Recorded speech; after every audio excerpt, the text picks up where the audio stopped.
Here is a question for today. We have to factorize the following completely. It's a little special question because we're having 4 terms. We need to connect the first and the third, second and the fourth to factorize completely. So let me rewrite the expression first. So y plus 2xy minus 6x minus 3. We have to factorize the first 2 terms, so y bracket 1 plus 2x. And to factorize the remaining part, we have to take off minus 3. So minus 3 bracket 2x plus 1. So can you see the repeated part? 1 plus 2x are repeated. So we could write that 1 plus 2x in front.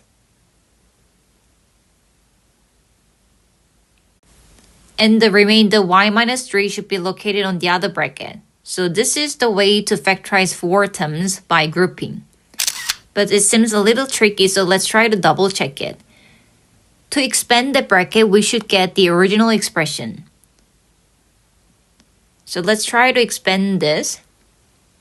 Y minus 3 plus 2xy minus 6x.